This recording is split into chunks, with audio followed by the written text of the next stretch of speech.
right, good morning. Looking to do a little history here on the Alfa Romeo 115, and then we'll do a little walk around about the model I have here in Wyoming. So 91 to 94, Alfa Romeo, it was the 105, then the 115. Most people just call it the Spider. It's really a beloved modern classic ever since it came right off the showroom floor. If you ask the average automotive consumer to name an open-top two-seater, you'll probably hear names like MG, Triumph, Fiat, most likely Mazda's MX-5 Miata. Typical choices by default, but they're not the only options for engaged enthusiasts searching for a characterful sports car. I'd say for the better part of 30 years, Alfa Romeo built the quintessential Italian roadster in this evergreen Spider. It's really a car that embodied mechanical sophistication, some refined sportiness, and really a timeless grace. The Alfa Romeo Spider aged remarkably well, especially in this final 91 to 94 iteration. It really kind of carries forward the 1960s charm into the modern era, and I think the values on these end-run cars are kind of on the rise, kind of making it a buy now proposition, and one of the reasons I was definitely interested in this particular model. So a little history, Italy's industrial powerhouse Fiat had purchased the long-struggling Alfa Romeo brand in '86, and then soon after, the newly supported Alfa began planning an all-new front-wheel drive replacement, etc., which had kind of entered the 1600 Duetto in '96. So to refresh the current car, designers Pininfarina and Carli gave that veteran a clever, effective redesign that incorporated a one-piece body color bumpers and sills and some modernized tail treatment. And the interior received some minor refinements along with new safety equipment in the form of an airbag. This particular model's had the airbag taken out for a wood steering wheel, and knee bolsters for the occupants. Also, I think I may have said front-wheel drive. That should be rear-wheel drive, as that is a proper sports car configuration. So this particular Series 4 was introduced in the '90 auto show, and immediately, but not always positively, it was compared to Mazda's sparkling new Miata, which had kind of taken the world by storm under the previous year. So that Japanese roadster borrowed really a lot of elements of the Spider design, most notably its twin cam engine valve cover, exterior door handles. I would say it's even modeled its exhaust note, but was cheaper and nimbler than this particular car. When it arrived in '91, the Spider was kind of positioned upmarket. The Mazda was a little over 14, and the Alfa Romeo was around 21 for the base and close to 23 for the Veloce, which is what this particular model is here. If you adjust those for inflation, we're talking for the Veloce north of $43,000 in today's dollars. So while the Miata did share its basic design with the Alfa, the Spider's aluminum block and head dual overhead cam 4-cylinder used 2 fewer valves per cylinder. It was larger, displacing 2 liters, and it features the Bosch Motronic electronic fuel injection and electronic ignition, variable valve timing, has a 10:1:1 compression ratio. This Hemi head engine actually makes about 120 horsepower at 5,800 RPMs, 118 foot-pounds of torque at 4,200 RPMs, and it'll move this car from 0 to 60 in about 9.8 seconds if you've got the standard 5-speed manual. This particular one has the US exclusive ZF 3-speed automatic. Those are quite rare, and that does slow it by about 1 second, although both models will do a top speed of 119 miles per hour. So the Mazda, kind of like the contemporary competing Australian-built Capri and Honda's Civic, were quicker than the Spider, which encouraged a more relaxed and casual driving experience. Kept in check with anti-roll bars, coil sprung independent, and live axle rear suspensions. This is more tuned towards a comfortable ride, which masks some of the steel unit body's inherent cowl shake.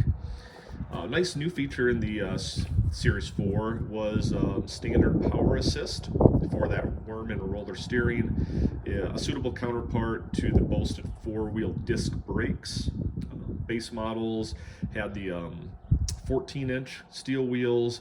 This one has the upgraded 15-inch phone style alloys, which is part of the Veloce package.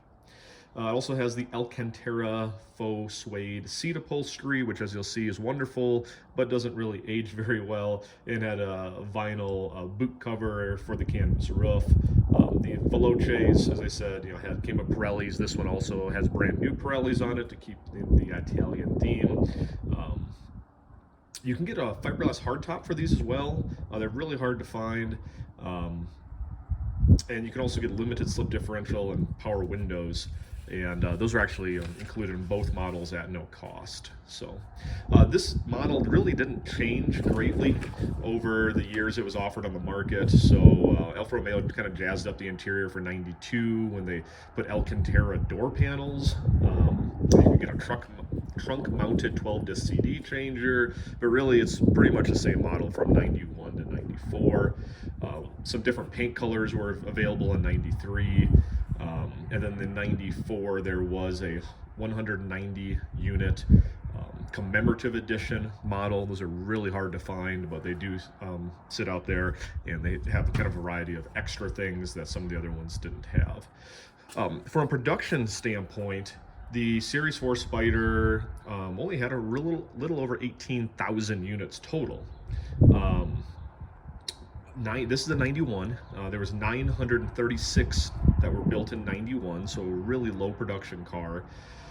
And if you look at the automatic transmission, that ZF option that was available, it was even more rare. So exact numbers are a little hard to find, but I've seen as low as 180 units up to maybe 220. So we'll split the difference and say between 90 and 94, there was only around 200 automatic transmissions ever put in these US Spiders.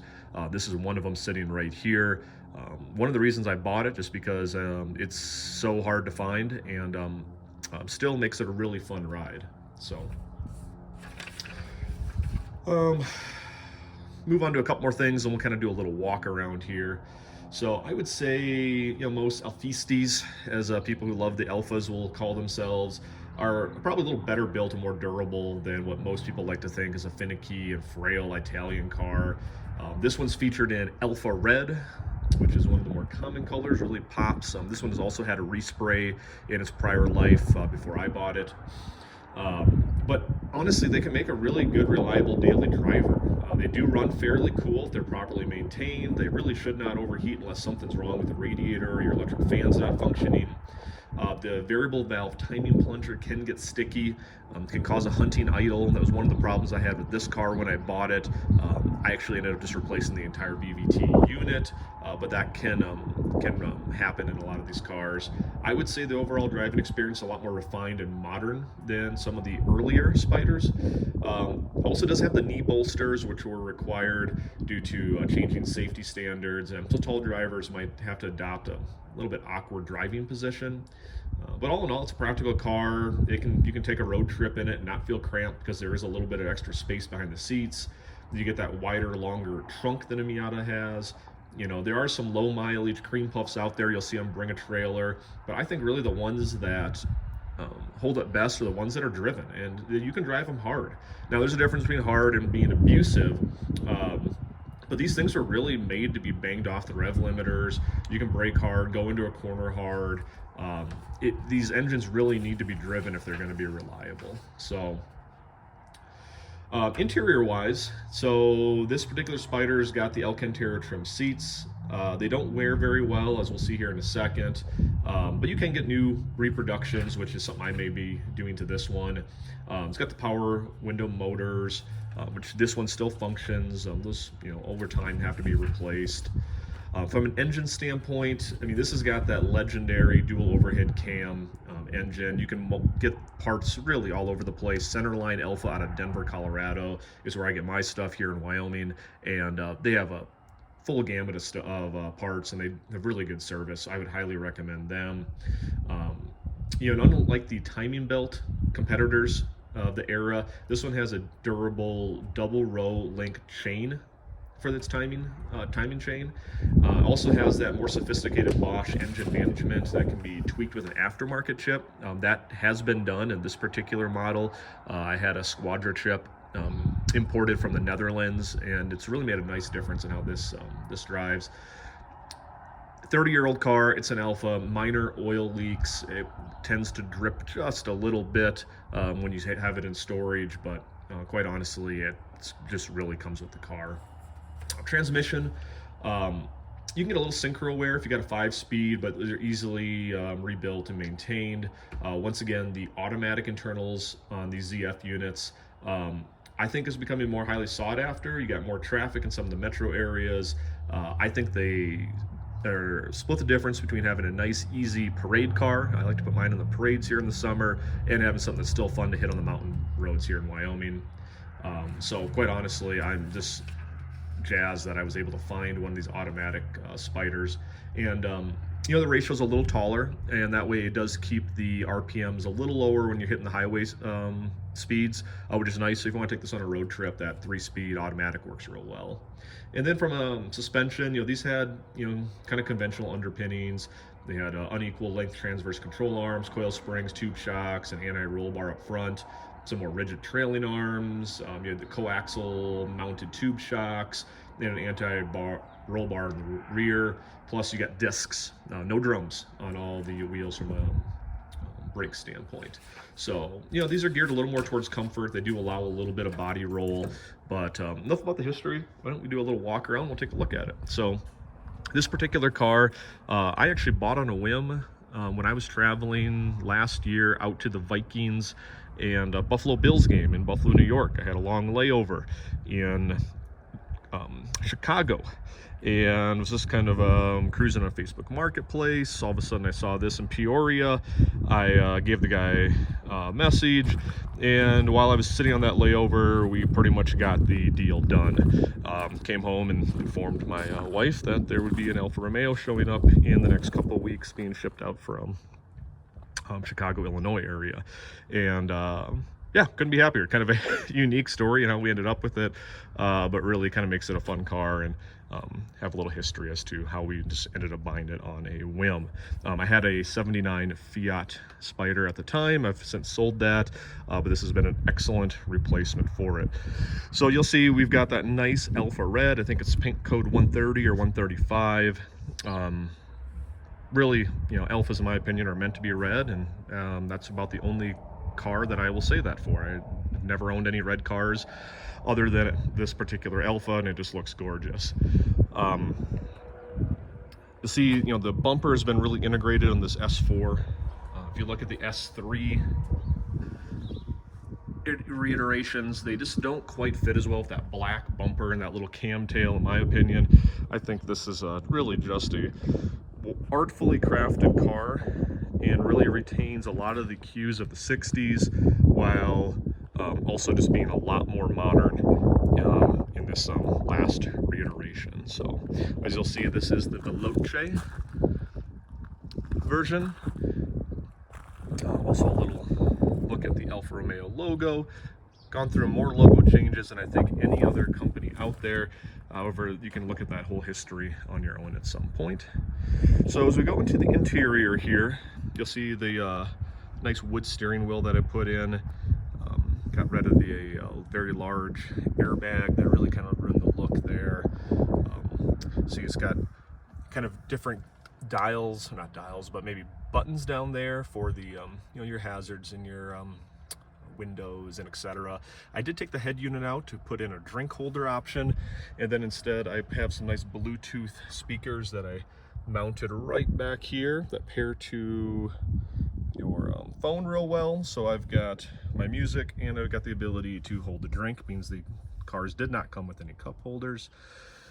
And there's that automatic transmission. So from a instrumentation standpoint, you'll see this has 35,000 original miles on it. You got the nice Jaeger instrument cluster there. Why don't we pop the hood, and if I can do this with one arm, and we'll take a look at the engine.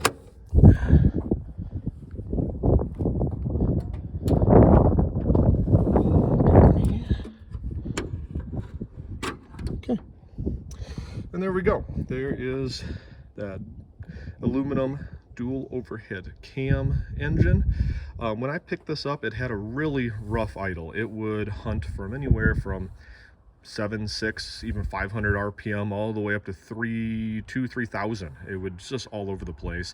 And really what it came down to is it just needed a lot of maybe deferred maintenance. So any of the red silicone hosing you see there, I'd put in.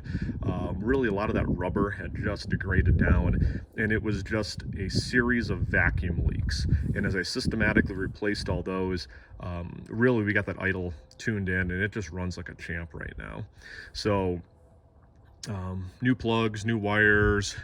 I did put in that variable valve timing unit up here, which is brand new. There's also an idle solenoid back over here that I replaced. Put in a new thermostat, and other than that, once we got all the old cracked rubber replaced, pretty much was running great. So I was really happy when I bought it. I didn't know for sure if we were talking about a front end rebuild or exactly how intensive this was going to be, but I was able to pick it up for a real fair price, and with the little bit of money we put into it, I think we really have a nice drivable and yet collectible car long term. So from a logo standpoint, you'll see we got muffler used by Ferrari as an ANSA.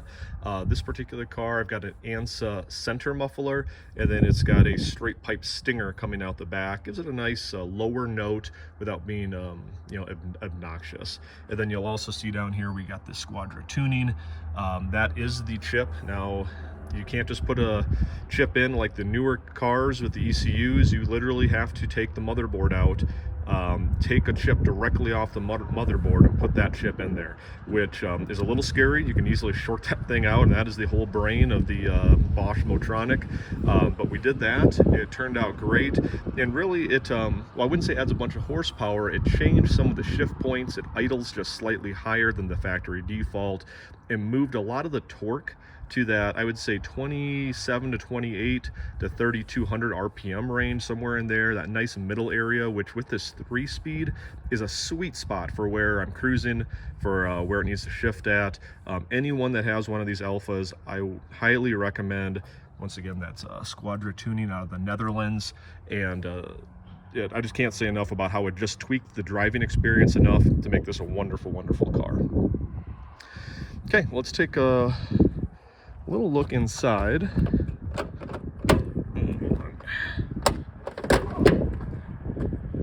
You'll see these Alcantara seats. You know, they look nice, but they just don't wear that well, right? So we'll probably replace that at a certain point.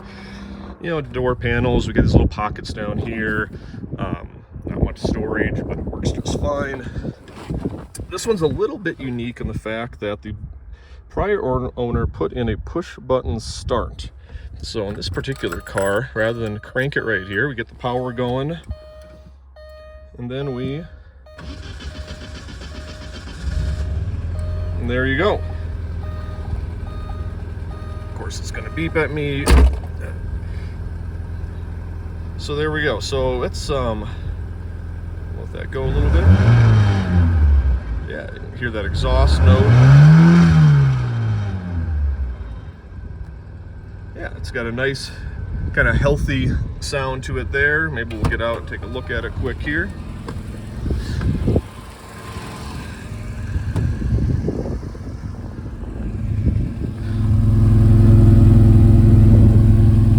There you go. You can kind of hear it's just got a nice low rumble without being obnoxious.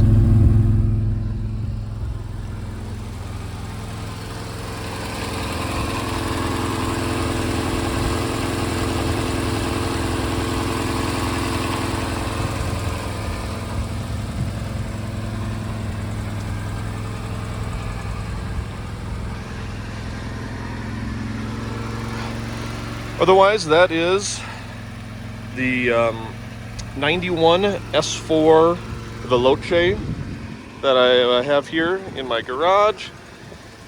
Automatic rear ZF transmission, and overall just a really fun car to have here in the Wyoming summers.